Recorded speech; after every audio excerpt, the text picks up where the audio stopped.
ಪ್ರೀತಿಯುಳ್ಳ ಸಹೋದರ ಸಹೋದರಿಯರೇ, ತನ್ನನ್ನೇ ದೇವರಿಗೆ ಸುಗಂಧ ವಾಸನೆಯುಳ್ಳ ಕಾಣಿಕೆಯಾಗಿ ಸಮರ್ಪಿಸಿಕೊಂಡ ಯೇಸು ಕ್ರಿಸ್ತನ ಹೆಸರಿನಲ್ಲಿ ನಿಮ್ಮನ್ನು ವಂದಿಸುತ್ತಾ ಇಂದಿನ ಸಮಗ್ರ ಸತ್ಯವೇದ ಅಧ್ಯಯನ ಕಾರ್ಯಕ್ರಮಕ್ಕೆ ಪ್ರೀತಿಯಿಂದ ಆಹ್ವಾನಿಸುತ್ತೇವೆ. ಪ್ರಿಯರೇ, ದಶಮಾಂಶ ಕಾಣಿಕೆಯ ವಿಷಯದ ನಿಯಮಗಳು, ಸಬ್ಬತ್ ವರ್ಷ, ಬಡವರಿಗಾಗಿ ದೇವರ ಯೋಜನೆ, ಶಾಶ್ವತ ಗುಲಾಮತನ, ಕ್ರಿಸ್ತನ ಪರಿಪೂರ್ಣ ಯಜ್ಞಾರ್ಪಣೆಯ ವಿಷಯದಲ್ಲಿ ಬಹು ಗಂಭೀರವಾದ ವಿಷಯಗಳನ್ನು ನಾವು ತಿಳಿದುಕೊಳ್ಳಲು ಪ್ರಾರ್ಥನಾಪೂರ್ವಕವಾಗಿ ಅಧ್ಯಯನದಲ್ಲಿ ಪಾಲು ತೆಗೆದುಕೊಂಡು ಆತ್ಮದಲ್ಲಿ ಬಲ ಹೊಂದಿಕೊಳ್ಳುವ ಬನ್ನಿರಿ ನಮ್ಮ ಕಾರ್ಯಕ್ರಮವನ್ನು ಪ್ರಾರಂಭಿಸೋಣ. ಕರ್ತನಲ್ಲಿ ಪ್ರೀತಿಯುಳ್ಳ ಸಹೋದರ ಸಹೋದರಿಯರೇ, ದೇವರ ಯಜ್ಞದ ಕುರಿಯಾದ ನಮ್ಮ ರಕ್ಷಕನಾದ ಯೇಸು ಕ್ರಿಸ್ತನ ಪರಿಶುದ್ಧವುಳ್ಳ ನಾಮದಲ್ಲಿ ನಿಮ್ಮೆಲ್ಲರಿಗೂ ನನ್ನ ಹೃದಯಪೂರ್ವಕವಾದ ಪ್ರೀತಿಯ ವಂದನೆಗಳು. ದೇವರಿಗೆ ಸ್ತೋತ್ರವಾಗಲಿ. ಆತನ ಕೃಪೆಯಿಂದ ಧರ್ಮೋಪದೇಶಕಾಂಡ ಪುಸ್ತಕದ ಅಧ್ಯಯನದಲ್ಲಿ ನಾವು ಹೊಂದಿದ ಆಶೀರ್ವಾದಗಳಿಗಾಗಿ ಆತನನ್ನು ಕೊಂಡಾಡುತ್ತಾ ನಮ್ಮ ಧ್ಯಾನದಲ್ಲಿ ಮುಂದುವರಿಯುವ ಹಾಗೆ ದಶಮಾಂಶ ಕಾಣಿಕೆ ಕೊಡುವ ಕುರಿತ ನಿಯಮಗಳನ್ನು ಇಂದು ನಾವು ಧ್ಯಾನಿಸಲಿದ್ದೇವೆ. ಬನ್ನಿರಿ, ಧರ್ಮೋಪದೇಶಕಾಂಡ ಪುಸ್ತಕ 14ನೇ ಅಧ್ಯಾಯ 22 ಮತ್ತು 23ನೇ ವಚನಗಳನ್ನು ಗಮನಿಸೋಣ.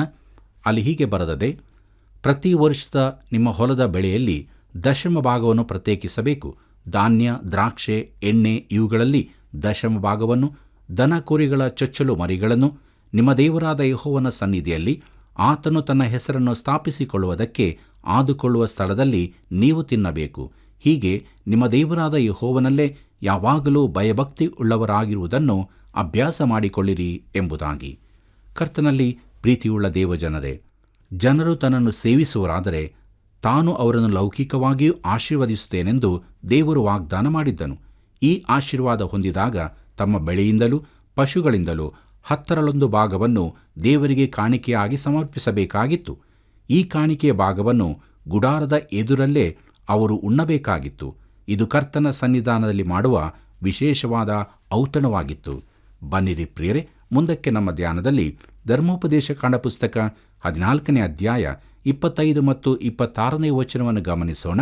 ಅಲ್ಲಿ ಹೀಗೆ ಬರೆದದೆ: ಯೆಹೋವನು ನಿಮಗೆ ಅಭಿವೃದ್ಧಿಯನ್ನುಂಟು ಮಾಡಿದ ಕಾಲದಲ್ಲಿ ಅವುಗಳನ್ನು ಮಾರಿಬಿಟ್ಟು ಆ ಹಣದ ಗಂಟನ್ನು ಆತನು ಆದುಕೊಂಡ ಸ್ಥಳಕ್ಕೆ ತೆಗೆದುಕೊಂಡು ಹೋಗಿ ಅಲ್ಲಿ ನಿಮ್ಮ ಇಷ್ಟಾನುಸಾರ ದನ, ಕುರಿ, ದ್ರಾಕ್ಷಾರಸ, ಮದ್ಯ ಮೊದಲಾದವುಗಳನ್ನು ಕೊಂಡುಕೊಂಡು ನೀವು, ನಿಮ್ಮ ಮನೆಯವರು, ನಿಮ್ಮ ಊರಿನ ಲೇವಿಯರು ನಿಮ್ಮ ದೇವರಾದ ಯೆಹೋವನ ಸನ್ನಿಧಿಯಲ್ಲಿ ಊಟ ಮಾಡಿ ಸಂತೋಷವಾಗಿರಬೇಕು ಎಂಬುದಾಗಿ. ಪ್ರೀತಿಯುಳ್ಳ ಸಹೋದರ ಸಹೋದರಿಯರೇ, ತಮ್ಮ ಕಾಣಿಕೆ ದಶಮ ಅಂಶಗಳನ್ನು ದೇವಾಲಯಕ್ಕೆ ತರಲಾರಷ್ಟು ದೂರದಲ್ಲಿ ಅವರು ವಾಸಿಸುವುದಾದರೆ ಅದನ್ನು ಹಣಕ್ಕೆ ಪರಿವರ್ತಿಸಿಕೊಂಡು ಯೆಹೋವನ ಸನ್ನಿಧಿಗೆ ಹೋಗುವಾಗ ಅದನ್ನು ಸಮರ್ಪಿಸಬೇಕು ಎಂಬುದನ್ನು ನೋಡುತ್ತೇವೆ. ಬನ್ನಿರಿ ಪ್ರೇರೆ, ಮುಂದಕ್ಕೆ ನಾವು ಧರ್ಮೋಪದೇಶಕಾಂಡ ಪುಸ್ತಕ 14ನೇ ಅಧ್ಯಾಯ 28ನೇ ವಚನವನ್ನು ಗಮನಿಸೋಣ. ಪ್ರತಿ 3ನೇ ವರ್ಷದ ಬೆಳೆಯ ದಶಮ ಭಾಗವನ್ನು ತಂದು ನೀವು ಇರುವ ಊರಲ್ಲಿಯೇ ಕೂಡಿಸಬೇಕು ಎಂಬುದಾಗಿ. ಕರ್ತನಲ್ಲಿ ಪ್ರಿಯರೇ, ನೀವು ಈ ನಿಯಮಗಳನ್ನು ಜಾಗೃತಿಯಾಗಿ ಪರಿಶೀಲಿಸಿದರೆ ಅವರು 3 ವಿಧದ ಕಾಣಿಕೆಗಳನ್ನು ಸಮರ್ಪಿಸುವಂತೆ ಕಾಣುತ್ತದೆ. ಅಂದರೆ ಅವರು ಹೊಂದಿದ್ದರ 30% ಭಾಗ ದೇವರಿಗೆ ಹೋಗುತ್ತಿತ್ತು. 10% ಮಾತ್ರವಲ್ಲ, 10% ಭಾಗ ನೇರವಾಗಿ ದೇವಾಲಯಕ್ಕೆ ಹೋಗುತ್ತಿತ್ತು. ಆದರೆ 3 ವರ್ಷಕ್ಕೊಮ್ಮೆ ಕೊಡುವ ದಶಮಾಂಶವು ಬೇರೆಯೇ ಆಗಿತ್ತು. ಬನ್ನಿರಿ ಪ್ರಿಯರೇ, ನಮ್ಮ ಧ್ಯಾನದಲ್ಲಿ ಮುಂದುವರಿಯುವ ಹಾಗೆ ಧರ್ಮೋಪದೇಶಕಾಂಡ ಪುಸ್ತಕ 14ನೇ ಅಧ್ಯಾಯ 29ನೇ ವಚನವನ್ನು ಗಮನಿಸೋಣ. ಅಲ್ಲಿ ಹೀಗೆ ನೋಡುತ್ತೇವೆ: ಆಗ ಊರಲ್ಲಿರುವ ಅನ್ಯದೇಶದವರು, ತಾಯಿ ತಂದೆ ಇಲ್ಲದವರು, ವಿಧವೆಯರು, ನಿಮ್ಮೊಡನೆ ಸ್ವಾಸ್ಥ್ಯವನ್ನು ಹೊಂದದೆ ಹೋದ ಲೇವಿಯರು ಉಂಡು ಸಂತೋಷವಾಗಿರಲಿ. ನೀವು ಹೀಗೆ ನಡೆದುಕೊಂಡರೆ ನಿಮ್ಮ ದೇವರಾದ ಯೆಹೋವನು ನಿಮ್ಮ ಎಲ್ಲ ಪ್ರಯತ್ನಗಳನ್ನು ಸಫಲ ಮಾಡುವನು ಎಂಬುದಾಗಿ. ಪ್ರೀತಿಯುಳ್ಳ ಸಹೋದರ ಸಹೋದರಿಯರೇ, ಇಸ್ರಾಯೇಲ್ಯರಿಗೋಸ್ಕರ ಆತ್ಮಿಕ ಸೇವೆ ಸಲ್ಲಿಸುತ್ತಿರುವ ಲೇವಿಯರನ್ನು ಲೆಕ್ಕಕ್ಕೆ ತೆಗೆದುಕೊಳ್ಳಲ್ಪಡಬೇಕೆಂದು ದೇವರು ಬಯಸಿದನು. ಬಡವರಿಗಾಗಿಯೂ ಆತನಲ್ಲಿದ್ದ ಅನುಕಂಪವನ್ನು ಇಲ್ಲಿ ಗಮನಿಸಿರಿ. ಪ್ರೀತಿಯುಳ್ಳ ದೇವಜನರೇ, ಧರ್ಮೋಪದೇಶಕಾಂಡ ಪುಸ್ತಕದ 14ನೇ ಅಧ್ಯಾಯವನ್ನು ನಾವು ಮುಗಿಸಿದೆವು. ದೇವರಿಗೆ ಸ್ತೋತ್ರವಾಗಲಿ. ಬನ್ನಿರಿ, ಮುಂದಕ್ಕೆ ನಮ್ಮ ಧ್ಯಾನದಲ್ಲಿ ಧರ್ಮೋಪದೇಶಕಾಂಡ ಪುಸ್ತಕದ 15ನೇ ಅಧ್ಯಾಯಕ್ಕೆ ಬರೋಣ. ಇದರ ಮುಖ್ಯ ಪ್ರಸ್ತಾಪ ಬಡವರಿಗಾಗಿ ದೇವರ ಯೋಜನೆ, ಶಾಶ್ವತ ಗುಲಾಮತನ, ಕ್ರಿಸ್ತನ ಪರಿಪೂರ್ಣ ಯಜ್ಞಾರ್ಪಣೆ ಎಂಬುದಾಗಿ. ಕರ್ತನಲ್ಲಿ ಪ್ರಿಯರೇ, ಈ ದಿನಗಳಲ್ಲಿ ಬಡತನ ನಿವಾರಣಾ ಯೋಜನೆಗಳ ಕುರಿತಾಗಿ ತುಂಬ ಕೇಳುತ್ತೇವಲ್ಲ. ಮಾನವನು ಅನೇಕ ಯೋಜನೆಗಳನ್ನು ಆರಂಭಿಸಿದ್ದಾನೆ, ಆದರೆ ಯಾವುದೂ ಸಫಲವಾಗಲಿಲ್ಲ. ದೇವರು ಹಾಕಿಕೊಂಡ ಯೋಜನೆಯು ಯಶಸ್ವಿಯಾದದ್ದಾಗಿದೆ. ಶಾಶ್ವತ ಗುಲಾಮತನದ ಕುರಿತಾಗಿ ಕೂಡ ಇಲ್ಲಿ ಹೇಳಿಯದೆ ಮತ್ತು ಕೊನೆಗೆ ಕ್ರಿಸ್ತನ ಪರಿಪೂರ್ಣ ಯಜ್ಞಾರ್ಪಣೆ ಕುರಿತಾಗಿ ಕೂಡ ನೋಡುತ್ತೇವೆ. ಬನ್ನಿರಿ ಪ್ರಿಯರೇ, ನಮ್ಮ ಧ್ಯಾನದಲ್ಲಿ ಮುಂದುವರಿಯುವ ಹಾಗೆ ಧರ್ಮೋಪದೇಶ ಕಾಂಡ ಪುಸ್ತಕ 15ನೇ ಅಧ್ಯಾಯ 1ನೇ ವಚನವನ್ನು ಗಮನಿಸೋಣ. ಅಲ್ಲಿ ಹೀಗೆ ನೋಡುತ್ತೇವೆ: 7 ಸಂವತ್ಸರಗಳು ಕಳೆದ ನಂತರ ಬಡವರಿಗೆ ಬಿಡುಗಡೆಯಾಗಬೇಕು ಎಂಬುದಾಗಿ. ಕರ್ತನಲ್ಲಿ ಪ್ರಿಯರೇ, ಪ್ರತಿ 7ನೇ ವರ್ಷವೂ ಸಬ್ಬತ್ತು ವರ್ಷವಾಗಿದ್ದು ಆ ವರ್ಷದಲ್ಲಿ ಬಿಡುಗಡೆಯಾಗಬೇಕು. ಬನ್ನಿರಿ ಮುಂದಕ್ಕೆ ನಾವು ನೋಡೋಣ.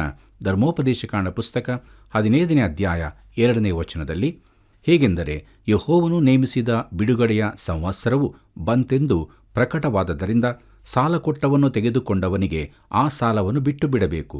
ಅವನು ಸ್ವದೇಶದವನಿಗೆ ಕೊಟ್ಟ ಸಾಲವನ್ನು ಕೇಳಬಾರದು ಎಂಬುದಾಗಿ. ಕರ್ತನಲ್ಲಿ ಪ್ರೀತಿಯುಳ್ಳ ಸಹೋದರ ಸಹೋದರಿಯರೇ, ಪ್ರತಿ 7ನೇ ವರ್ಷ ಭೂಮಿಯಲ್ಲಿ ಬೆಳೆ ಬೆಳೆಯದೆ ಹಾಗೆಯೇ ಬಿಡಬೇಕೆಂದು ದೇವರು ಹೇಳಿದ್ದಾನೆ. ಈಗ 7ನೇ ವರ್ಷದ ಬಿಡುಗಡೆಯ ಕುರಿತಾಗಿ ನೋಡುತ್ತೇವೆ. ಇಸ್ರಾಯೇಲ್ಯರು ಸಾಲವನ್ನು 7 ವರ್ಷಕ್ಕಿಂತ ಹೆಚ್ಚು ಕಾಲ ಇಟ್ಟುಕೊಳ್ಳಬಾರದು. 7ನೇ ವರ್ಷದಲ್ಲಿ ಸಾಲವನ್ನು ಬಿಟ್ಟು ಬಿಡಬೇಕು. ಇದು ಸಂಪತ್ತಿನ ಸಮಾನ ಹಂಚಿಕೆಗೆ ಸಹಾಯಕವಾಗುತ್ತದೆ. ಪ್ರತಿ ಮನುಷ್ಯನಿಗೂ ಸಮಾನ ಹಕ್ಕು ದೊರಕುತ್ತದೆ. ಪ್ರಿಯರೇ, ಈ ದಿನಗಳಲ್ಲಿ ಪ್ರಚಲಿತವಿರುವ ಸಮಾಜವಾದವು ಮಾನವನು ಪಾಪಿಯಾಗಿದ್ದಾನೆಂಬ ಅಂಶವನ್ನು ಗಣನೆಗೆ ತೆಗೆದುಕೊಳ್ಳುವುದಿಲ್ಲ. ತನಗೆ ಏನೂ ಪ್ರಯಾಸವಿಲ್ಲದೆ ಎಲ್ಲವೂ ದೊರಕುತ್ತೆಂದಾದರೆ ಅವನು ಕೆಲಸವನ್ನೇ ಮಾಡುವುದಿಲ್ಲ. ಇದು ಖಂಡಿತ. ಈಗಿನ ದಿನಗಳ ಪ್ರಜಾಪ್ರಭುತ್ವ ಹಾಗೂ ಬಂಡವಾಳಶಾಹಿತ್ವಗಳು ಅತಿರೇಕಗಳಿಗೆ ಎಡೆಕೊಡುತ್ತವೆ. ಕೆಲಸವನ್ನೇ ಮಾಡದ ಅತೀ ಬಡವರೂ ಇರುತ್ತಾರೆ, ಕೆಲಸದ ಅಗತ್ಯವಿಲ್ಲದ ಅತೀ ಶ್ರೀಮಂತರೂ ಇರುತ್ತಾರೆ. ಪ್ರಿಯರೇ, ಆದರೆ ದೇವರು ಇಸ್ರಾಯೇಲ್ಯರಲ್ಲಿ ಸ್ಥಾಪಿಸಿದ ಸಮಾನತೆಯಲ್ಲಿ ತನಗಾಗಿ ಏನನ್ನಾದರೂ ದುಡಿದು ಸಂಪಾದಿಸಬೇಕೆನ್ನುವ ಬಡವನಿಗೆ ಅವಕಾಶವಿತ್ತು. ಅತಿಯಾದ ಐಶ್ವರ್ಯ ಇಲ್ಲವೇ ಕಡು ಬಡತನದ ಇವುಗಳಿಂದ ದೇವರ ವ್ಯವಸ್ಥೆ ಕಾಯುತ್ತಿತ್ತು. ಬನ್ನಿರಿ ಪ್ರಿಯರೇ, ಮುಂದಕ್ಕೆ ನಮ್ಮ ಧ್ಯಾನದಲ್ಲಿ ಧರ್ಮೋಪದೇಶ ಕಾಂಡ ಪುಸ್ತಕ 15ನೇ ಅಧ್ಯಾಯ 3ನೇ ವಚನವನ್ನು ಗಮನಿಸೋಣ.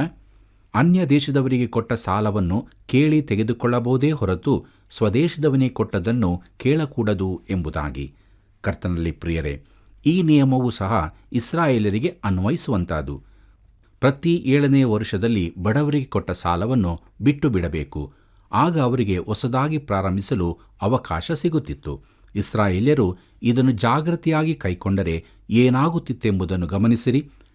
ಮುಂದಕ್ಕೆ ನಾವು ಧರ್ಮೋಪದೇಶ ಕಾಂಡ ಪುಸ್ತಕ 15ನೇ ಅಧ್ಯಾಯ 4 ಮತ್ತು 5ನೇ ವಚನವನ್ನು ಗಮನಿಸೋಣ. ಅಲ್ಲಿ ಹೀಗೆ ಬರೆದದೆ: ನೀವು ನಿಮ್ಮ ದೇವರಾದ ಯೆಹೋವನ ಮಾತಿಗೆ ಕಿವಿಗೊಟ್ಟು ನಾನು ಈಗ ನಿಮಗೆ ಬೋಧಿಸುವ ಈ ಧರ್ಮೋಪದೇಶವನ್ನೆಲ್ಲ ಅನುಸರಿಸಿದರೆ ಯೆಹೋವನು ತಾನು ನಿಮಗೆ ಸ್ವದೇಶವಾಗಿ ಕೊಡುವ ದೇಶದಲ್ಲಿ ನಿಮ್ಮನ್ನು ಅಭಿವೃದ್ಧಿಪಡಿಸುವುದರಿಂದ ನಿಮ್ಮಲ್ಲಿ ಬಡವರೇ ಇರುವುದಿಲ್ಲ ಎಂಬುದಾಗಿ. ಪ್ರೀತಿಯುಳ್ಳ ಸಹೋದರ ಸಹೋದರಿಯರೇ, ನಾವು ಪ್ರಪಂಚದ ಯಾವುದೇ ದೇಶಕ್ಕೆ ಹೋದರೂ ಅಲ್ಲಿ ಅತಿಯಾದ ಐಶ್ವರ್ಯ ಹಾಗೂ ಕಡು ಬಡತನದ ಸ್ಥಿತಿಗಳನ್ನು ಕಾಣುತ್ತೇವೆ. ಯುರೋಪ್, ಏಷ್ಯಾ, ದಕ್ಷಿಣ ಅಮೆರಿಕ, ಉತ್ತರ ಅಮೆರಿಕ ಎಲ್ಲ ಕಡೆಯೂ ಇದೇ ಸ್ಥಿತಿ. ಊರಿನ ಒಂದು ಬದಿಯಲ್ಲಿ ಅತಿ ಶ್ರೀಮಂತರಿರುತ್ತಾರೆ, ಇನ್ನೊಂದು ಬದಿಯಲ್ಲಿ ಅತೀ ಬಡವರಿರುತ್ತಾರೆ.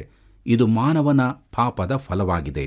ಪ್ರಿಯರೇ, ನಾವು ಒಬ್ಬ ಇಲ್ಲವೇ ಕೆಲವು ವ್ಯಕ್ತಿಗಳನ್ನು ಇದಕ್ಕಾಗಿ ದೂಷಿಸಬಹುದು, ಆದರೆ ಎಲ್ಲದಕ್ಕೂ ಮೂಲ ಮಾನವನ ಪಾಪವೇ ಆಗಿದೆ. ಈ ವಿಚಾರದಲ್ಲಿ ಮಾನವನು ದೇವರಿಗೆ ವಿಧೇಯನಾಗಿರುತ್ತಿದ್ದಲ್ಲಿ ಸಮಾಜದಲ್ಲಿ ಬಡವರೇ ಇರುತ್ತಿರಲಿಲ್ಲ, ಸಂಪತ್ತು ಸಮಾನವಾಗಿ ಹಂಚಿಕೆಯಾಗುತ್ತಿತ್ತು. ಕರ್ತನಲ್ಲಿ ಪ್ರೀತಿಯುಳ್ಳ ದೇವಜನರೇ, ಮಾನವನ ಹೃದಯವು ಬದಲಾಗದಿದ್ದರೆ ಹಲವು ರಾಷ್ಟ್ರಗಳಲ್ಲಿ ಪ್ರಚಲಿತ ಇರುವ ಸಮಾಜವಾದವು ಭಯಂಕರವಾದ ಏಕಚಕ್ರಾಧಿಪತ್ಯಕ್ಕೆ ನಡೆಸುತ್ತದೆ.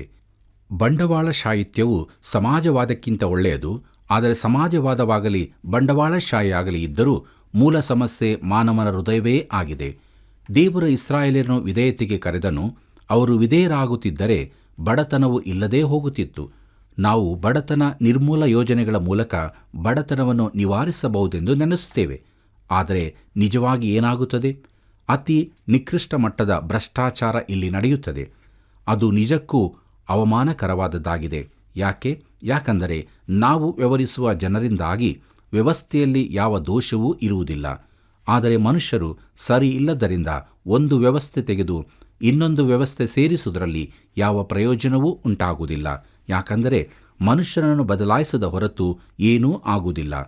ಪ್ರಿಯರೇ, ದೇವರು ಸ್ಪಷ್ಟವಾಗಿ ತಿಳಿಸುತ್ತಾನೆ, ಮೂಲ ಸಮಸ್ಯೆಯು ಮಾನವನ ಹೃದಯದ್ದೇ ಆಗಿದೆ. ಈ ದೇಶದ ಸಂಪತ್ತನ್ನು ಎಲ್ಲರಿಗೂ ಸಮಾನವಾಗಿ ಹಂಚಿದರೆ ಏನಾದೀತು? 10 ವರ್ಷಗಳಲ್ಲಿ ಒಂದು ಪಾಲಿನ ಜನರು ಎಲ್ಲವನ್ನು ದೋಚಿಕೊಳ್ಳುತ್ತಾರೆ, ಇನ್ನೊಂದು ಪಾಲಿನವರು ಏನೂ ಇಲ್ಲದವರಾಗುತ್ತಾರೆ. ಮಾನವನ ಹೃದಯದ ಸ್ಥಿತಿ ಇದೇ ಆಗಿದೆ. ಪ್ರಿಯರೇ, ತಾನು ಹೇಳಿದ ವ್ಯವಸ್ಥೆಯನ್ನು ಅನುಸರಿಸಿರುತ್ತಿದ್ದರೆ ಈ ಸಮಸ್ಯೆಯು ಪರಿಹಾರವಾಗುತ್ತಿತ್ತೆಂದು ದೇವರು ಸ್ಪಷ್ಟಪಡಿಸುತ್ತಿದ್ದಾನೆ. ಬನ್ನಿರಿ ಪ್ರಿಯರೇ, ಮುಂದಕ್ಕೆ ನಮ್ಮ ಧ್ಯಾನದಲ್ಲಿ ಧರ್ಮೋಪದೇಶಕಾಂಡ ಪುಸ್ತಕ 15ನೇ ಅಧ್ಯಾಯ 6ನೇ ವಚನವನ್ನು ಗಮನಿಸೋಣ. ನಿಮ್ಮ ದೇವರಾದ ಯೆಹೋವನು ವಾಗ್ದಾನ ಮಾಡಿದಂತೆ ನಿಮ್ಮನ್ನು ಅಭಿವೃದ್ಧಿಪಡಿಸುವನು. ನೀವು ಅನೇಕ ಜನಗಳಿಗೆ ಸಾಲ ಕೊಡುವಿರೇ ಹೊರತು ಅವರಿಂದ ಸಾಲ ತೆಗೆದುಕೊಳ್ಳುವುದಿಲ್ಲ. ಅನೇಕ ಜನಾಂಗಗಳ ಮೇಲೆ ದೊರೆತನ ಮಾಡುವಿರೇ ಹೊರತು ಅವರು ನಿಮ್ಮ ಮೇಲೆ ದೊರೆತನ ಮಾಡುವುದಿಲ್ಲ ಎಂಬುದಾಗಿ. ಕರ್ತನಲ್ಲಿ ಪ್ರೀತಿಯುಳ್ಳ ದೇವಜನರೇ, ಇಸ್ರಾಯೇಲ್ ಜನಾಂಗದ ಕುರಿತಾದ ಈ ಮಾತು ಅದ್ಭುತವಾದದ್ದಾಗಿದೆ. ಯಹೂದಿ ಆರ್ಥಿಕ ತಜ್ಞರನೇಕರು ಇಂದು ಜಾಗತಿಕ ಬ್ಯಾಂಕಿನವರಾಗಿರುತ್ತಾರೆನ್ನುವುದು ಸತ್ಯವಾದ ಮಾತಾಗಿದೆ. ನೀವು ಅನೇಕ ಜನಾಂಗಗಳ ಮೇಲೆ ದೊರೆತನ ಮಾಡುವಿರಿ ಎನ್ನುವ ಮಾತು ಇನ್ನಷ್ಟೇ ಪೂರ್ಣವಾಗಬೇಕಾಗಿದೆ. ಯಾಕೆಂದರೆ ಇಸ್ರಾಯೇಲು ಇಲ್ಲಿಯವರೆಗೆ ದೇವರಿಗೆ ವಿಧೇಯವಾಗಲಿಲ್ಲ.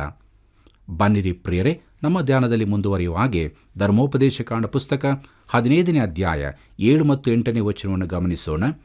ನಿಮ್ಮ ದೇವರಾದ ಯೆಹೋವನು ನಿಮಗೆ ಕೊಡುವ ದೇಶದ ಯಾವ ಊರಲ್ಲಿಯಾದರೂ ಸ್ವದೇಶದವನಾದ ಬಡವನು ಇದ್ದರೆ ನೀವು ಆ ಬಡ ಸಹೋದರನಿಗೆ ಮನಸ್ಸನ್ನು ಕಠಿಣ ಮಾಡಿಕೊಂಡು ಅವನಿಗೆ ಸಹಾಯ ಮಾಡದೇ ಇರಬಾರದು. ನೀವು ಕೈದೆರೆದು ಅವನ ಅವಸರಕ್ಕೆ ಬೇಕಾದ್ದನ್ನು ಕೊಟ್ಟು ಸಹಾಯ ಮಾಡಬೇಕು ಎಂಬುದಾಗಿ. ಕರ್ತನಲ್ಲಿ ಪ್ರಿಯರೇ, ಇದು ವಿಶೇಷವಾದ ವಾಕ್ಯ ಭಾಗವಾಗಿದೆ. ಇಸ್ರಾಯೇಲ್ ಜನಾಂಗ ಈ ಮಾತಿಗೆ ಪೂರ್ಣ ವಿಧೇಯವಾಗಲಿಲ್ಲ, ಈಗಲೂ ವಿಧೇಯರಾಗಿಲ್ಲ. ಆದರೆ ಈ ಚಿಕ್ಕ ಇಸ್ರಾಯೇಲ್ ದೇಶವು ಜಗತ್ತಿನಾದ್ಯಂತದ ಯಹೂದ್ಯರಿಂದ ಕಾಣಿಕೆ ಪಡೆದುಕೊಳ್ಳುತ್ತಿದೆ ಎಂದು ನೀವು ನಂಬುತ್ತೀರೋ? ಬೇರಾವ ದೇಶವೂ ಹೊಂದದಷ್ಟು ಹೆಚ್ಚಿನ ಕಾಣಿಕೆಗಳನ್ನು ಈ ರಾಷ್ಟ್ರವು ಪಡೆಯುತ್ತಿದೆ. ಕ್ರೈಸ್ತರು, ಕ್ರೈಸ್ತ ಸಭೆಗಳು, ಕ್ರೈಸ್ತ ಸಂಸ್ಥೆಗಳು ತುಂಬ ಕಾಣಿಕೆ ಕೊಡುತ್ತಾರೆಂದು ನೀವು ಭಾವಿಸಬಹುದು. ಆದರೆ ಹಾಗಿಲ್ಲ ಪ್ರಿಯರೇ. ಚಿಕ್ಕ ರಾಷ್ಟ್ರವಾದ ಇಸ್ರಾಯೇಲಿಗೆ ಯಹೂದ್ಯರು ಕಾಣಿಕೆಯನ್ನು ಕೊಡುತ್ತಿದ್ದಾರೆ. ತಮ್ಮ ಸಹೋದರನ ಕುರಿತು ಚಿಂತೆ ತೆಗೆದುಕೊಳ್ಳಬೇಕೆಂದು ದೇವರು ಮೊದಲೇ ತಿಳಿಸಿದ್ದಾನೆ. ಇದೇ ಸೂತ್ರವನ್ನು ದೇವರು ಕ್ರೈಸ್ತ ವಿಶ್ವಾಸಿಗೂ ಕೊಟ್ಟಿದ್ದಾನೆ. ಕೆಲವು ಮೂಲಭೂತವಾದ ಸತ್ಯ ನಿಯಮಗಳು ಎಲ್ಲ ಯುಗಗಳಿಗೂ ಅನ್ವಯವಾಗುವಂಥವುಗಳಾಗಿವೆ. ಆದ್ದರಿಂದ ವಿಶ್ವಾಸಿಗಳು ಈ ಸೂತ್ರದಂತೆ ನಡೆಯಬೇಕಾಗಿತ್ತು. ಆದರೆ ಪ್ರಿಯರೇ, ಸಹೋದರರಿಗೆ ಸಹಾಯ ಮಾಡೋ ವಿಚಾರದಲ್ಲಿ ನಾವು ತುಂಬ ಹಿಂದೆ ಇದ್ದೇವೆ. ಹಾಗೆಯೇ ಯಹೂದ್ಯರು ಕೂಡ ದೇವರ ನಿರೀಕ್ಷೆಯ ಮಟ್ಟಕ್ಕೆ ಇನ್ನೂ ತಲುಪಿಲ್ಲವೆಂದು ನಾನು ಭಾವಿಸುತ್ತೇನೆ. ಬನ್ನಿರಿ, ಮುಂದಕ್ಕೆ ನಮ್ಮ ಧ್ಯಾನದಲ್ಲಿ ಧರ್ಮೋಪದೇಶಕಾಂಡ ಪುಸ್ತಕ 15ನೇ ಅಧ್ಯಾಯ 9ನೇ ವಚನವನ್ನು ಗಮನಿಸೋಣ. ಅಲ್ಲಿ ಹೀಗೆ ಬರೆದದೆ, ನೀವು ಬಿಡುಗಡೆ ಉಂಟಾಗುವ 7ನೇ ವರ್ಷವು ಸಮೀಪವಾಯಿತೆಂದು ನೀಚವಾದ ಆಲೋಚನೆಯನ್ನು ಮಾಡಿ ಆ ಬಡ ಸಹೋದರನ ವಿಷಯದಲ್ಲಿ ಮೋರೆ ಕರ್ರಗೆ ಮಾಡಿಕೊಂಡು ಏನೂ ಕೊಡದೆ ಇರಬಾರದು. ನೋಡಿರಿ, ಹಾಗೆ ಧಿಕ್ಕರಿಸಿದರೆ ಅವನು ಒಂದು ವೇಳೆ ನಿಮ್ಮ ವಿಷಯದಲ್ಲಿ ಯೆಹೋವನಿಗೆ ಮೊರೆಯಿಟ್ಟಾನು, ನೀವು ದೋಷಿಗಳಾಗಿ ತೋರಿ ಬಂದಿರಿ ಎಂಬುದಾಗಿ. ಪ್ರೀತಿಯುಳ್ಳ ದೇವಜನರೇ, ಅವರು ತಮ್ಮ ಜವಾಬ್ದಾರಿಯನ್ನು ಅಪಾರ್ಥ ಮಾಡಿಕೊಳ್ಳಬಾರದೆಂದು ದೇವರು ಇಲ್ಲಿ ಎಚ್ಚರಿಸುತ್ತಾನೆ. 7ನೇ ವರ್ಷದಲ್ಲಿ ಆ ಸಹೋದರನ ಸಾಲ ತಾನಾಗಿ ತೀರುವುದರಿಂದ 1-2 ವರ್ಷ ಅವನಿಗೆ ಸಹಾಯ ಮಾಡದಿರೋಣ ಎಂದು ಭಾವಿಸಬಹುದು. ಆದರೆ ಹಾಗೆ ಮಾಡದೆ ಅವನು ಅಗತ್ಯದಲ್ಲಿರುವಾಗಲೇ ಹೋಗಿ ಸಹಾಯ ಮಾಡಬೇಕೆಂದು ದೇವರು ಹೇಳುತ್ತಾನೆ. ಬನ್ನಿರಿ, ಮುಂದಕ್ಕೆ ನಾವು ನೋಡೋಣ. ಧರ್ಮೋಪದೇಶಕಾಂಡ ಪುಸ್ತಕ 15ನೇ ಅಧ್ಯಾಯ 10 ಮತ್ತು 11ನೇ ವಚನದಲ್ಲಿ, ನೀವು ಕೊಡುವಾಗ ಬೇಸರಗೊಳ್ಳದೆ ಉದಾರವಾದ ಮನಸ್ಸಿನಿಂದಲೇ ಕೊಡಬೇಕು. ಇದರಿಂದ ನಿಮ್ಮ ದೇವರಾದ ಯೆಹೋವನು ನಿಮ್ಮ ಎಲ್ಲ ಕೆಲಸಗಳಲ್ಲಿಯೂ ಪ್ರಯತ್ನಗಳಲ್ಲಿಯೂ ನಿಮ್ಮನ್ನು ಅಭಿವೃದ್ಧಿಪಡಿಸುವನು. ದೇಶದಲ್ಲಿ ಯಾವಾಗಲೂ ಬಡವರು ಇರುವರಷ್ಟೇ. ಆದುದರಿಂದ ನೀವು ಸ್ವದೇಶದವರಾದ ಬಡವರಿಗೂ ಗತಿಯಿಲ್ಲದವರಿಗೂ ಕೈ ನೀಡಿ ಸಹಾಯ ಮಾಡಬೇಕೆಂದು ಆಜ್ಞಾಪಿಸಿದ್ದೇನೆ ಎಂಬುದಾಗಿ. ಕರ್ತನಲ್ಲಿ ಪ್ರೀತಿಯುಳ್ಳ ದೇವಜನರೇ, ಅವರು ದೇವರಿಗೆ ವಿಧೇಯರಾಗುವುದಾದರೆ ಅವರ ದೇಶದಲ್ಲಿ ಬಡವರೇ ಇರಲಿಕ್ಕಿಲ್ಲವೆಂದು ದೇವರು ಹೇಳಿದ್ದಾನೆ. ಆದರೆ ಮಾನವನ ಹೃದಯವೇನೆಂದು ದೇವರಿಗೆ ತಿಳಿದಿರುವುದರಿಂದ ದೇಶದಲ್ಲಿ ಬಡವರು ಯಾವಾಗಲೂ ಇರುತ್ತಾರೆಂದು ಹೇಳುತ್ತಾನೆ. ಕರ್ತನಾದ ಯೇಸು ಕೂಡ ಇದೇ ಮಾತನ್ನು ಹೇಳಿದ್ದನ್ನು ಜ್ಞಾಪಿಸಿಕೊಳ್ಳಿರಿ. ಯೋಹಾನು ಬರೆದ ಸುವಾರ್ತೆ 12ನೇ ಅಧ್ಯಾಯ 8ನೇ ವಚನದಲ್ಲಿ ಹೀಗೆ ನೋಡುತ್ತೇವೆ, ಬಡವರು ಯಾವಾಗಲೂ ನಿಮ್ಮ ಬಳಿಯಲ್ಲಿ ಇರುತ್ತಾರೆ ಎಂಬುದಾಗಿ. ಕರ್ತನಲ್ಲಿ ಪ್ರಿಯರೇ, ಮಾನವನ ಹೃದಯದ ಕಾರಣದಿಂದಾಗಿ ಬಡತನವು ಯಾವಾಗಲೂ ಇರುತ್ತದೆ. ನಿಜವಾಗಿ ನೋಡಿದರೆ ಅನೇಕರು ಸೋಮಾರಿಗಳಾಗಿರುತ್ತಾರೆ. ಅನೇಕರಲ್ಲಿ ಆಲಸ್ಯವು ತುಂಬಿರುವುದರಿಂದ ಅವರು ಅಲ್ಲಾಡುವುದಿಲ್ಲ. ಸಾಮರ್ಥ್ಯವಿರುವವರು ಬಡವರಿಗೆ ಸಾಮಾನ್ಯವಾಗಿ ಸಹಾಯ ಮಾಡುವುದಿಲ್ಲ. ಅದು ಮಾನವ ಸ್ವಭಾವಕ್ಕೆ ವಿರುದ್ಧವಾದದ್ದು. ಪ್ರಿಯರೇ, ತನಗಿರುವುದನ್ನು ಇತರರೊಂದಿಗೆ ಹಂಚಿಕೊಳ್ಳುವುದು ದೈವಿಕ ಸ್ವಭಾವವಾಗಿದೆ. ಆದ್ದರಿಂದ ದೇವರು ತನ್ನ ಜನರಿಗೆ ಹೇಳುತ್ತಾನೆ, ನೀವು ಕೈ ನೀಡಿ ಸಹಾಯ ಮಾಡಬೇಕು ಎಂದು. 7ನೇ ವರುಷದಲ್ಲಿ ಗುಲಾಮರನ್ನು ಬಿಟ್ಟು ಬಿಡಬೇಕು ಎಂಬುದಾಗಿ. ಪ್ರೀತಿಯುಳ್ಳ ಸಹೋದರ ಸಹೋದರಿಯರೇ, ಮುಂದಕ್ಕೆ ನಾವು ನೋಡುತ್ತೇವೆ. ಧರ್ಮೋಪದೇಶಕಾಂಡ ಪುಸ್ತಕ 15ನೇ ಅಧ್ಯಾಯ 13 ಮತ್ತು 14ನೇ ವಚನದಲ್ಲಿ, ಬಿಡುವಾಗ ಬರಿಗೈಯಲ್ಲಿ ಕಳುಹಿಸಿ ಬಿಡಬಾರದು. ನಿಮ್ಮ ದೇವರಾದ ಯೆಹೋವನು ನಿಮಗೆ ಅನುಗ್ರಹಿಸಿರುವ ಮೇರೆಗೆ ನಿಮಗಿರುವ ಆಡುಕುರಿಗಳು, ದವಸ, ದ್ರಾಕ್ಷಾರಸ ಇವುಗಳಲ್ಲಿ ಉದಾರವಾಗಿ ಕೊಟ್ಟು ಕಳುಹಿಸಿಬಿಡಬೇಕು ಎಂಬುದಾಗಿ. ಕರ್ತನಲ್ಲಿ ಪ್ರಿಯರೇ, ಗುಲಾಮರನ್ನು ಬಿಡುಗಡೆ ಮಾಡುವಾಗ ಬರಿಗೈಯಲ್ಲಿ ಕಳುಹಿಸಬಾರದು ಎಂಬುದಾಗಿ ದೇವರು ತಿಳಿಯಪಡಿಸುತ್ತಾ ಇದ್ದಾನೆ. ಬನ್ನಿರಿ, ಮುಂದಕ್ಕೆ ನಾವು ನೋಡೋಣ ಶಾಶ್ವತ ಗುಲಾಮ ಎಂಬುದಾಗಿ. ನಮ್ಮ ಧ್ಯಾನವನ್ನು ಮುಂದುವರಿಸುವ ಹಾಗೆ ಧರ್ಮೋಪದೇಶಕಾಂಡ ಪುಸ್ತಕ 15ನೇ ಅಧ್ಯಾಯ 16 ಮತ್ತು 17ನೇ ವಚನವನ್ನು ಗಮನಿಸೋಣ. ಅಲ್ಲಿ ಹೀಗೆ ಬರೆದದೆ, ಒಂದು ವೇಳೆ ಅಂಥ ದಾಸನು ನಿಮ್ಮ ಬಳಿಯಲ್ಲಿ ಸುಖವಾಗಿದ್ದು ನಿಮ್ಮನ್ನು ನಿಮ್ಮ ಮನೆಯವರನ್ನು ಪ್ರೀತಿಸಿ ತಾನು ಬಿಡುಗಡೆಯಾಗಿ ಹೋಗಲೊಲ್ಲೆನೆಂದು ಹೇಳುವ ಪಕ್ಷಕ್ಕೆ ನೀವು ಸಲಾಕೆಯಿಂದ ಅವನ ಕಿವಿಯನ್ನು ಚುಚ್ಚಿ ಕದಕ್ಕೆ ಸಿಕ್ಕಿಸಬೇಕು. ಆ ದಿನ ಮೊದಲುಗೊಂಡು ಅವನು ನಿಮಗೆ ಶಾಶ್ವತ ದಾಸನಾಗಿರಬೇಕು. ಅದೇ ರೀತಿಯಲ್ಲಿ ದಾಸಿಯರ ವಿಷಯದಲ್ಲೂ ನಡೆದುಕೊಳ್ಳಬೇಕು ಎಂಬುದಾಗಿ. ಕರ್ತನಲ್ಲಿ ಪ್ರೀತಿಯುಳ್ಳ ದೇವಜನರೇ, ಒಬ್ಬನು ತನ್ನನ್ನು ದಾಸನನ್ನಾಗಿ ಮಾರಿಕೊಳ್ಳಬಹುದೆಂದು ವಿಮೋಚನಕಾಂಡ ಪುಸ್ತಕ 21ನೇ ಅಧ್ಯಾಯದಲ್ಲಿ ನಾವು ನೋಡಿದ್ದೇವೆ. ಆ ಗುಲಾಮನಿಗೆ ಅವನ ಯಜಮಾನನು ತನ್ನ ದಾಸಿಯರೊಳೊಬ್ಬರನ್ನು ಪತ್ನಿಯನ್ನಾಗಿ ಕೊಟ್ಟಿರುವುದಾದರೆ ಸಬ್ಬತ್ ವರ್ಷ ಬಂದಾಗ ಆ ದಾಸನು ಬಿಡುಗಡೆಯಾಗಿ ಹೋಗಬಹುದು. ಆದರೆ ಅವನು ಬಯಸಿದರೆ ತನ್ನ ಹೆಂಡತಿ ಮಕ್ಕಳ ಜೊತೆಯಲ್ಲಿ ಅಲ್ಲಿಯೇ ಉಳಿದುಕೊಂಡು ಶಾಶ್ವತ ದಾಸನಾಗಿರಬಹುದು.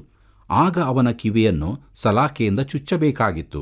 ಅವನು ಶಾಶ್ವತ ದಾಸನೆಂಬುದಕ್ಕೆ ಇದು ಗುರುತಾಗಿತ್ತು. ಪ್ರಿಯರೇ, ಇದು ಯೇಸು ಕ್ರಿಸ್ತನ ಸುಂದರವಾದ ಸಂಕೇತವಾಗಿದೆ. ಫಿಲಿಪ್ಪರಿಗೆ ಬರೆದ ಪತ್ರಿಕೆ 2ನೇ ಅಧ್ಯಾಯ 7 ಮತ್ತು 8ನೇ ವಚನದಲ್ಲಿ ಹೀಗೆ ನೋಡುತ್ತೇವೆ, ದೇವರಿಗೆ ಸರಿಸಮಾನನಾಗಿರುವುದೆಂಬ ಅಮೂಲ್ಯ ಪದವಿಯನ್ನು ಬಿಡಲೊಲ್ಲೆನೋ ಎಂದೆನಿಸದೆ ತನ್ನನ್ನು ಬರಿದು ಮಾಡಿಕೊಂಡು ದಾಸನ ರೂಪವನ್ನು ಧರಿಸಿಕೊಂಡು ಮನುಷ್ಯರಿಗೆ ಸದೃಶನಾದನು. ಹೀಗೆ ಆತನು ಆಕಾರದಲ್ಲಿ ಮನುಷ್ಯನಾಗಿ ಕಾಣಿಸಿಕೊಂಡಿದ್ದಾಗ ತನ್ನನ್ನು ತಗ್ಗಿಸಿಕೊಂಡು ಮರಣವನ್ನು, ಅಂದರೆ ಶಿಲುಬೆಯ ಮರಣವನ್ನಾದರೂ ಹೊಂದುವಷ್ಟು ವಿಧೇಯನಾದನು ಎಂಬುದಾಗಿ. ಪ್ರೀತಿಯುಳ್ಳ ದೇವಜನರೇ, ಯೇಸು ತನ್ನನ್ನು ಬಿಡಿಸಿಕೊಂಡು ಹೋಗಬಹುದಿತ್ತು. ಆತನು ಪಾಪಿಯಾಗಿರಲಿಲ್ಲ. ಪಾಪದ ಯಾವ ಬೆಲೆಯನ್ನೂ ತೆರಬೇಕಾಗಿರಲಿಲ್ಲ. ಆದರೆ ಆತನು ನಮ್ಮನ್ನು ಪ್ರೀತಿಸಿ ನಮಗೋಸ್ಕರ ತನ್ನನ್ನು ಒಪ್ಪಿಸಿಕೊಟ್ಟನು. ನನಗೋಸ್ಕರ, ನಿನಗೋಸ್ಕರ ಕ್ರೂಜಿತನಾಗುವುದಕ್ಕಾಗಿ ಕರ್ತನಾದ ಯೇಸು ಮಾನವ ಶರೀರಧಾರಿಯಾದನು. ಪ್ರಿಯರೇ, ಹಳೆ ಒಡಂಬಡಿಕೆಯಲ್ಲಿ ಕರ್ತನಾದ ಯೇಸು ಕ್ರಿಸ್ತನ ಸಾಂಕೇತಿಕ ಚಿತ್ರಣವಿರುವ ಸ್ಥಳಗಳಲ್ಲಿ ಇದೂ ಒಂದಾಗಿದೆ. ದೇವರಿಗೆ ಮಹಿಮೆಯಾಗಲಿ. ಕರ್ತನಲ್ಲಿ ಪ್ರಿಯರೇ, ಇಲ್ಲಿಗೆ ನಾವು ಧರ್ಮೋಪದೇಶಕಾಂಡ ಪುಸ್ತಕದ 15ನೇ ಅಧ್ಯಾಯದ ಧ್ಯಾನವನ್ನು ಮಾಡಿ ಮುಗಿಸಿದ್ದೇವೆ. ಮುಂದಕ್ಕೆ ನಾವು 16ನೇ ಅಧ್ಯಾಯದ ಕಡೆಗೆ ಗಮನ ಹರಿಸೋಣ. ಈ 16ನೇ ಅಧ್ಯಾಯದ ಮುಖ್ಯ ಪ್ರಸ್ತಾಪ 3 ಮುಖ್ಯ ಜಾತ್ರೆಗಳು: ಪಸ್ಕ, ಪಂಚಾಶತಮ ದಿನ, ಪರ್ಣಶಾಲೆಗಳ ಜಾತ್ರೆ.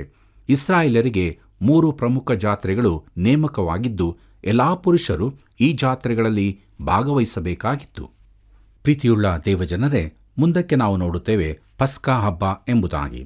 ಇಸ್ರಾಯೇಲ್ಯರು ಐಗುಪ್ತದಿಂದ ಬಿಡುಗಡೆಯಾದದ್ದರ ಜ್ಞಾಪಕಾರ್ಥವಾಗಿ ಅವರು ಪಸ್ಕ ಹಬ್ಬವನ್ನು ಆಚರಿಸಬೇಕಾಗಿತ್ತು. ಆಗಲೇ ಅವರು ಯೆಹೋವನ ಸ್ವಂತ ಜನಾಂಗವೆಂದು ದತ್ತು ತೆಗೆದುಕೊಳ್ಳಲ್ಪಟ್ಟರು.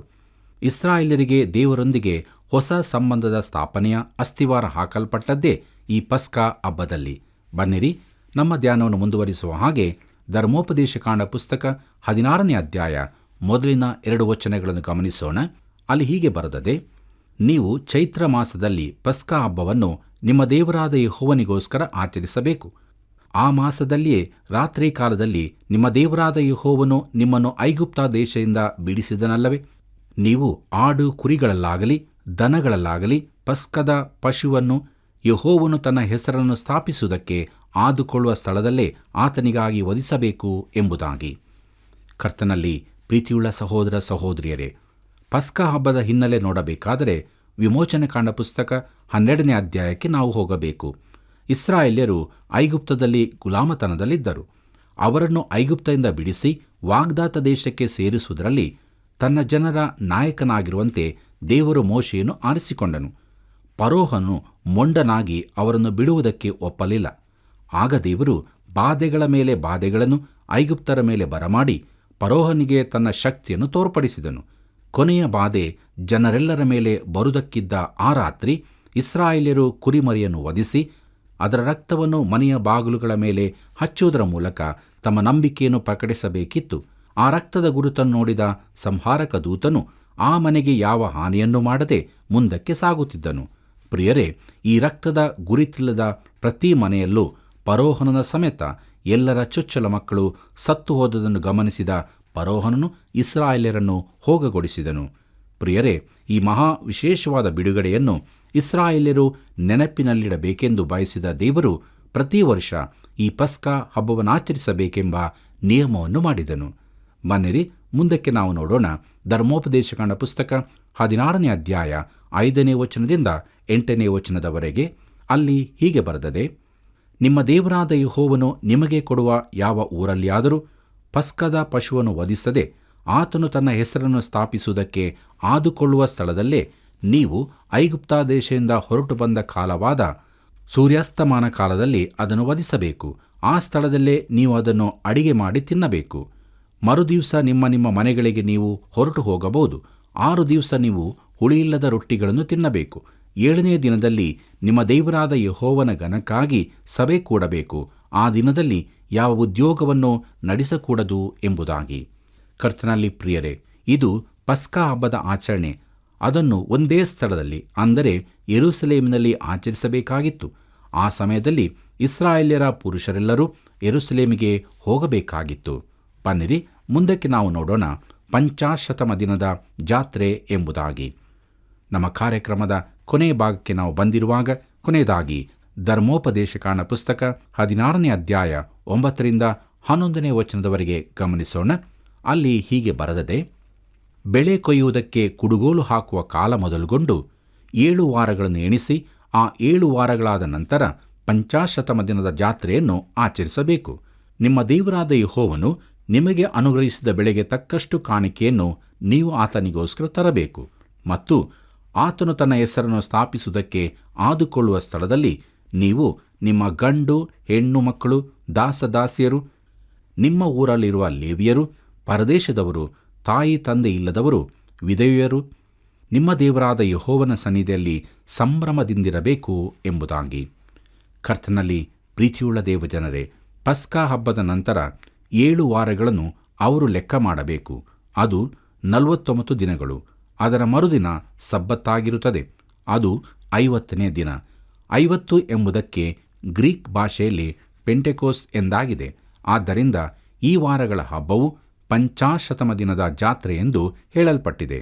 ಇದನ್ನು ಕೊಯ್ಲಿನ ಹಬ್ಬ ಇಲ್ಲವೇ ಪ್ರಥಮ ಫಲಗಳ ಹಬ್ಬವೆಂದು ಹೇಳಲಾಗಿದೆ. ಅದು ಕೊಯ್ಲಿನ ಮೊದಲ ಫಲವನ್ನು ಕೂಡಿಸುವ ದಿನವಾಗಿದೆ. ದೇವರ ವಾಕ್ಯವನ್ನು ಆಲಿಸುತ್ತಿರುವ ನನ್ನ ಪ್ರೀತಿಯುಳ್ಳ ಸಹೋದರ ಸಹೋದರಿಯರೇ, ದೇವರ ವಾಕ್ಯ ಹೇಳುತ್ತದೆ, ನಮ್ಮ ಪಸ್ಕದ ಕುರಿಯು ಕೊಯ್ದದೆ. ಅದಾವುದೆಂದರೆ ಕ್ರಿಸ್ತನೇ. ಹೌದು ಪ್ರಿಯರೇ, ನಮಗಾಗಿ ತನ್ನನ್ನೇ ಸಮರ್ಪಿಸಿಕೊಂಡ ಯೇಸು ಕ್ರಿಸ್ತನನ್ನು ಹಿಂದೆ ನಮ್ಮ ಸ್ವಂತ ರಕ್ಷಕನನ್ನಾಗಿ ಅಂಗೀಕರಿಸಿಕೊಂಡು ನಮ್ಮನ್ನೇ ಆತನಿಗೆ ಸಮರ್ಪಿಸಿಕೊಂಡು ದೇವರಾತ್ಮನ ಬಲದಿಂದ ಜೀವಿಸೋಣ. ಹೀಗಾಗುವಂತೆ ದೇವರು ತಾನು ನಮಗೆ ಸಹಾಯ ಮಾಡಲಿ. ಕರ್ತನ ಕೃಪೆಯು ಸದಾ ನಿಮ್ಮ ಸಂಗಡ ಇರಲಿ. ಹೇಗಿತ್ತು ಪ್ರಿಯರೇ ಸತ್ಯವೇದ ಅಧ್ಯಯನವು? ದೇವರು ತನ್ನ ನಿಯಮಗಳಿಗೆ ಅನುಸಾರವಾಗಿ ಕಾರ್ಯ ಮಾಡುತ್ತಾನೆ. ಸಬ್ಬತ್ತು ವರ್ಷವು ಬಿಡುಗಡೆಯನ್ನು ಸೂಚಿಸುತ್ತದೆ. ವಿಶ್ವಾಸದ ಜೀವಿತ ಕೊಡುವಿಕೆಯ ಜೀವಿತವಾಗಿದೆ. ಅದರಲ್ಲೂ ಬಡವರ ಬಗ್ಗೆ ದೇವರು ಅತಿಯಾದ ಕಾಳಜಿ ವಹಿಸುತ್ತಾನೆ. ಶಾಶ್ವತ ಗುಲಾಮತನದ ಬಗ್ಗೆ ನಾವು ತಿಳಿದುಕೊಂಡೆವು. ಪ್ರಿಯರೇ, ನಮ್ಮ ಪಸ್ಕದ ಕುರಿಯಾದ ಯೇಸು ಕ್ರಿಸ್ತನ ಮೂಲಕ ನಮಗೆ ಪಾಪದ ದಾಸತ್ವದಿಂದ ಬಿಡುಗಡೆಯಾದದ್ದು ನೆನಪಿಸಿಕೊಂಡು ವಿಧೇಯತೆ ಜೀವಿತವನ್ನು ನಾವು ಜೀವಿಸೋಣ. ಬನ್ನಿರಿ, ಪ್ರಾರ್ಥನೆ ಮಾಡೋಣ. ಪ್ರೀತಿ ಸ್ವರೂಪನಾದ ದೇವರೇ, ನೀನು ಕೊಟ್ಟಂಥ ನಿನ್ನ ವಾಕ್ಯಗಳಿಗಾಗಿ ನಿನಗೆ ಸ್ತೋತ್ರ ಹೇಳುತ್ತಾ, ಇಂದಿನ ಕಾರ್ಯಕ್ರಮದ ಮೂಲಕವಾಗಿ ನಮ್ಮ ಪಾಪದ ಜೀವಿತದ ಬಿಡುಗಡೆಯನ್ನು ಸ್ವಾಮಿ ನೀನು ಸಾರಿ ತಿಳಿಸಿದ್ದಕ್ಕಾಗಿ ನಿನಗೆ ಸ್ತೋತ್ರ ಹೇಳುತ್ತೇವೆ. ಯೇಸುವೆ, ನಿನ್ನ ಬಳಿಗೆ ಬಂದಿದ್ದೇವೆ. ನಮ್ಮನ್ನು ನೀನು ಸ್ವೀಕರಿಸು, ಶುದ್ಧೀಕರಿಸು. ನಿಜವಾದ ರಕ್ಷಣೆಯ ಜೀವಿತ, ಬಿಡುಗಡೆಯ ಜೀವಿತ ನಮ್ಮದಾಗಲಿ. ದೇವರು, ಯಾರ್ಯಾರು ಯಥಾರ್ಥವಾಗಿ ಪ್ರಾರ್ಥನೆ ಮಾಡುತ್ತಾ ಇದ್ದಾರೋ ಅಂಥ ಒಂದೊಂದು ಜೀವಿತಗಳ ಮೇಲೆ ಕರುಣೆ ಇಡು ಸ್ವಾಮಿ. ಅವರನ್ನು ಪಾಪದಿಂದ ಬಿಡಿಸು, ನೀತಿಯ ಮಾರ್ಗಕ್ಕೆ ನಡೆಸು. ಹೀಗೆಲ್ಲರೂ ಕೂಡ ನಿನ್ನ ವಾಕ್ಯವನ್ನು ಅಂಗೀಕಾರ ಮಾಡುವಲ್ಲಿ ನಿನ್ನ ಚಿತ್ತ ನೆರವೇರಲ್ಪಡಲಿ. ಯೇಸುವಿನ ನಾಮದಲ್ಲಿ ಬೇಡಿದ್ದೇವೆ ತಂದೆ, ಆಮೆನ್. ಪ್ರಿಯರೇ, ಇಂದು ನಾವು ಅಧ್ಯಯನದಲ್ಲಿ ದೇವರ ಹೃದಯದ ಆಲೋಚನೆಗಳನ್ನು ತಿಳಿದುಕೊಂಡೆವು. ಆತನ ಈ ಬಯಕೆಯನ್ನು ಇತರಿಗೂ ತಿಳಿಸೋಣ. ಈವರೆಗೆ ನೀವು ನಮಗೆ ಕರೆ ಮಾಡಿರದಿದ್ದರೆ ಹಿಂದೆ ಕರೆ ಮಾಡಿರಿ. ತಿರುಗಿ ಭೇಟಿಯಾಗೋಣ. ವಂದನೆಗಳು.